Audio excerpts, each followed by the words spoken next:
ഉപയോഗമുള്ള മരം മുറിക്കൽ കുറ്റമാ, ആവശ്യമെങ്കിൽ ചെയ്യുവാൻ അനുവാദമാ. തലകീഴിലായി നരകാഗ്നിയിൽ മറിയുന്നതാ, ഇത് നീ അബൂദാവൂദ് നോക്കതിലുള്ളതാ. അതുമാത്രമല്ല ചുരുങ്ങും അതുകൊണ്ടായുസ്സും, കാശുകരീമാമെന്നാണ് റാവിയുടെ അഡ്രസ്സും.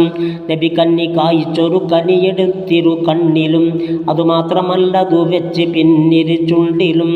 ആഹ്ലാദ രീതിയിൽ തന്നെയാണത് ചെയ്തതും, പിന്നീട് തിരുനബി മുസ്തഫ പ്രാർത്ഥിച്ചതും. യാ റബ്ബി നീ കാണിച്ച രീതിയിൽ ആദ്യവും, കാണിക്കണേ ഞങ്ങൾക്കതിൻ്റെ അവസാനവും. അത് കുട്ടികൾക്ക് കൊടുത്തു തിരുനബി, പിന്നെ ഇതുപോലെ അബൂ ഹുറൈറ കണ്ടതു തന്നെ. തൂസ് എന്ന ഗ്രാമത്തിൽ ഇമാം ഗസ്സാലി ഒരു വയൽ കണ്ട് ജനങ്ങളും പല ജോലി. ഒരു ദിവ്യനാണുടമസ്ഥനെന്നറിവുണ്ട്, സന്ദർശനാർത്ഥം പോയതാണത് കൊണ്ട്.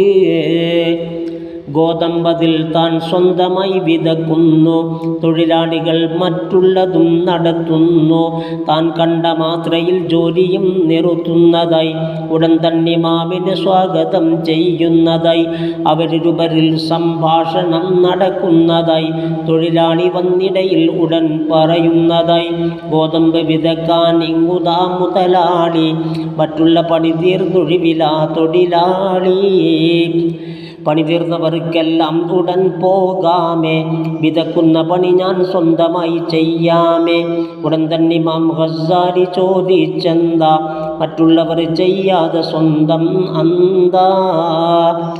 ഗോതമ്പിതിൽ വിതക്കുന്ന സമയത്തൊക്കെയും തസ്ബീഹിലാണ്ട് ജപിച്ചിടും ഞാൻ ബിസ്മിയും. റബ്ബിൻ്റെ സ്മരണയിൽ തന്നെ ഞാൻ വിതക്കുന്നതാ, അത് കാരണം ഖൈർ അധികമായി പുലരുന്നതാ. അതിൽ നിന്ന് ജീവികളേത് തിന്നാൽ തന്നെയും ബറക്കത്തതിൽ നിന്നെത്തണം അവക്കൊക്കെയും. തൊഴിലാളികൾക്കിത് അസാധ്യമാ പറയേണ്ട, ഞാൻ സ്വന്തമായി ചെയ്യുന്നതും അതുകൊണ്ടാ.